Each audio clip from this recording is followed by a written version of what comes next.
नमस्ते बच्चों, हिंदी की कक्षा में आप सभी का पुनः स्वागत है। बच्चों, हम पढ़ रहे थे पाठ 3 काकी।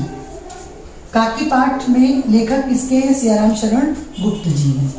हमने पिछली बार पढ़ा कि श्यामू की माँ अर्थात जिन्हें वह काकी कहकर बुलाता था, वो उसके ही घर में उनका देहांत हो जाता है और वह जब सुबह नींद से उठता है तो देखता है कुछ लोग वो आराम कर रहे हैं, यानी विलाप कर रहे हैं, रो रहे हैं। तो वह चूँकि अभी बहुत अबोध है, नहीं जानकारी है उसे, मरना जीना छोटे बच्चों को पता नहीं रहता है कि मरना क्या होता है, जीना क्या होता है।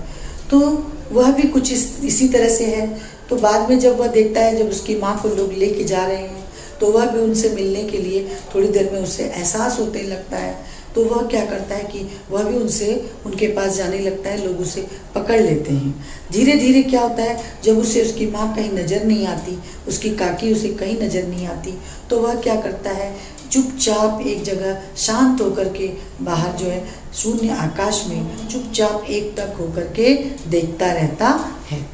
और उसके बाद क्या होता है बच्चों कि वह देखता रहता है, उसे कुछ समझ नहीं आता है। तो अचानक उसके दिमाग, कुछ लोग कहते हैं कि तुम्हारी काकी तुम्हारे मामा के घर चली गई है। तो वह इन बातों को जब सुनता है, फिर चुपचाप देखता है, जब आकाश में चुपचाप एकदम देखते हुए उसे अचानक कुछ सूझता है, उसे पतंग उड़ती हुई दिखती है। तो वह सोचता है कि मैं भी पतंग उड़ा करके अब आगे क्या करूँगा। देखिए, पतंग किसके पास भेजना चाहता है वो अब हम देखते हैं इसके बारे में। चलिए बच्चों, हमने देखा कि श्यामू अपने पिता विश्वेश्वर से पैसे मांगता है, लेकिन वो पैसे उसे तुरंत नहीं देते हैं। कहते हैं कि क्या चाहिए तुम्हें? तो वो कहता है मुझे पतंग चाहिए। तो वो पैसे के लिए बोलता है, तो कहते हैं अच्छा ठीक है, मैं तुम्हें पतंग मंगा दूंगा। तो लेकिन बच्चा है, चूँकि बच्चे जिद उनकी तुरंत चाहिए उनको चीज़, अगर उन्होंने जिद की तो वही जिद श्यामू की भी थी। बच्चों, उसके बाद वह क्या करता है, जब पिताजी से नहीं मिलता है उसे पतंग, तो वह क्या करता है कि उनके जो जेब है, कोट है, एक खूंटी पे टंगा हुआ है और वहाँ पर से वो स्टूल पे चढ़ जाता है और स्टूल पर चढ़कर उनकी जेब को टटोलता है।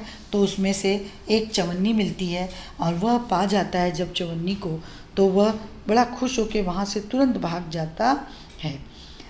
लेके जाता है जब, तो बच्चों सुखिया जो है का लड़का भोला श्यामू का समवयस्क, यानी उसके साथ का, उसके जैसा, उसके उम्र का एक साथी था।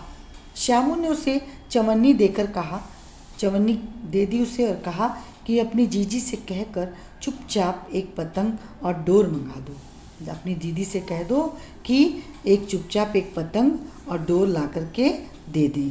देखो, खूब अकेले में लाना, कोई जान न पाए।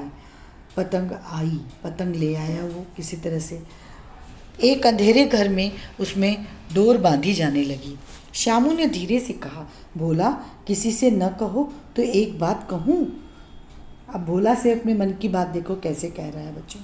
भोला ने सिर हिलाकर कहा, नहीं, किसी से न कहूँगा। श्यामू ने रहस्य खोलकर कहा, मैं यह पतंग ऊपर राम के यहाँ भेजूँगा, उसको पकड़कर काकी नीचे उतरेंगी। बच्चों, वह राम के बारे में बचपन से ही सुनता आया है कि जो काम कोई नहीं कर पाता उसे राम कर देते हैं। भगवान राम के बारे में वह सुनता आया है। तो बच्चों, वह उसके दिमाग में भी वही चीज़ है कि ये पतंग मैं राम के यहाँ भेजूँगा तो मेरी काकी जान जाएगी कि मेरे श्यामू ने भेजी है, और इसके बाद वो उसे पकड़ करके नीचे उतर के आ जाएंगे। अब बच्चों, वह उसको पकड़कर काकी नीचे उतरेंगी। मैं लिखना नहीं जानता, नहीं तो इस पर उसका नाम लिख देता। भोला श्यामू से अधिक समझदार था। भोला भी उनके ही ग्रुप में था, तो वह बोलता है, बहुत समझदार था वो। उसने कहा, बात तो तुमने बड़ी अच्छी सोची, परंतु एक कठिनाई है, यह डोर पतली है, इसे पकड़कर काकी उतर नहीं सकती। देखो बच्चों में क्या क्या बातें हो रही हैं। इसे पकड़ करके काकी नीचे उतर नहीं पाएंगी, टूट जाएगी ये डोर, क्योंकि ये डोरी तो पतली है। पतंग में मोटी रस्सी हो तो सब ठीक हो जाए। अब देखो ये दोनों बातें कर रहे हैं कैसे एक दूसरे आपस में। तो श्यामू गंभीर हो गया, मतलब यह बात लाख रुपए की सुझाई, यह बात लाख रुपए की उसने भोला ने सुझा दी। परंतु कठिनाई यह थी कि मोटी रस्सी कैसे मंगाई जाए। पास में दाम नहीं और घर के जो आदमी उसकी काकी को बिना दया माया के यानी बिना ममता के, बिना कोई दया के ले जाकर के जलाए हैं। अब क्या होता है कि जलाए हैं, वे इस काम के लिए उसे कुछ पैसे तो देंगे नहीं। उस दिन श्यामू को चिंता के मारे, देखो छोटे बच्चे को चिंता के मारे बड़ी रात तक नींद ही नहीं आई। पहले दिन की ही तरकीब से दूसरे दिन फिर उसने पिता के कोट से 1 रुपया निकाला, उसे ले जाकर भोला को दिया और बोला, देख भोला, किसी को मालूम न होने पाए, अच्छी अच्छी 2 रस्सियाँ मंगा दे, एक रस्सी छोटी पड़ेगी।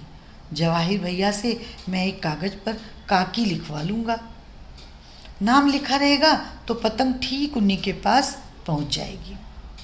2 घंटे बाद प्रफुल्ल मन से, खुशी वाले मन से, खुशी से श्यामू और भोला अंधेरी कोठरी में बैठे हुए एक पतंग में रस्सी बांध रहे थे। अकस्मात अचानक उग्र रूप धारण यानी बहुत गुस्से में, क्रोध में उग्र रूप धारण किए हुए विश्वेश्वर पहुंच जाते हैं और शुभ कार्य यानी जो बच्चे अपनी काकी को, देखो यहाँ पे काकी को लाने का कार्य कर रहे थे, वहाँ पे वो पहुँच जाते हैं और शुभ कार्य में विघ्न की तरह यानी विघ्न पड़ जाए, कोई संकट पड़ जाए, उस तरह वहाँ आ घुसे।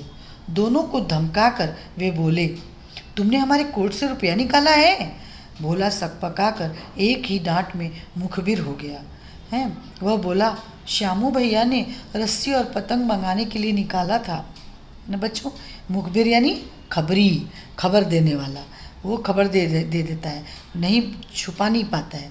तो कहता है कि श्यामू भैया ने रस्सी और पतंग मंगाने के लिए, वो समझ जाता है कि ये पैसा इसने बता देता है कि किसने निकाला। विश्वेश्वर ने श्यामू को 2 तमाचे जड़ कर कहा, चोरी सीख कर जेल जाएगा, अच्छा तुझे आज अच्छी तरह समझाता हूँ, कहकर फिर कई तमाचे जड़े और कान मलने के बाद पतंग फाड़ डाली। अब रस्सियों की ओर देखकर उन्होंने पूछा, ये किसने मंगाई? किसने? विश्वेश्वर ने पूछा कि ये रस्सियाँ किसने मंगवाई? भोला ने कहा, इन्होंने मंगाई थी। ये कहते थे इससे पतंग तान कर काकी को राम के यहाँ से नीचे उतार लेंगे। विश्वेश्वर बेचारे, देखो बच्चों यहाँ भी देखो खड़े हैं, चित्र में भी कितने दिखाई दे रहे हैं। दोनों बच्चे चुपचाप खड़े हैं और वो उनकी पतंग को फाड़ रहे हैं, देखो कैसे। बोले, इससे पतंग तान कर काकी को राम के यहाँ से नीचे उतार लेंगे। विश्वेश्वर हतबुद्धि होकर के, यानी जब बुद्धि नहीं काम करती और बुद्धि, जिसकी बुद्धि मारी गई हो, अर्थात उनकी बुद्धि मारी गई, एक टक होकर के वहीं खड़े होकर के देखते रहे। उन्होंने फटी हुई पतंग उठाकर देखी। जो पतंग फट गई थी उसे उठा करके उन्होंने देखा, उस पर चिपके हुए कागज़ पर लिखा था काकी। देखो बच्चों, काकी, कितना ही ये शब्द ही इतना अपने पूरे जो हमारा मर्म स्थल है, जो हृदय है, वहाँ पर पूरी तरह से झकझोर देता है कि वह बच्चे के मन में क्या है, इस चीज़ को वह जो है समझ जाते हैं। और वह बच्चा किस तरह से, छोटे बच्चों की बुद्धि देखो कितनी काम करती है, बड़े लोगों की बुद्धि उतना नहीं चलती जितनी छोटे बच्चों की, उनकी अपने हिसाब से चलती है। तो वो काकी को उतारने के लिए क्या क्या योजना कर रहे थे वह इस पाठ में बताया गया है। और बच्चों के मन की भावनाओं को लेकर के यह पाठ है बच्चों, और बहुत ही अच्छा पाठ है। सियाराम शरण गुप्त ने बहुत ही बढ़िया पाठ लिखा है और आप लोग इसे अपने घर में खूब अच्छे से वाचन कीजिए, पढ़िए, तो आप लोगों को इसे अच्छे से पढ़ेंगे, वाचन करेंगे, शुद्ध उच्चारण के साथ वाचन कीजिए और इसके अर्थ को समझने की कोशिश कीजिए। तो आज के लिए इतना ही बच्चों, धन्यवाद।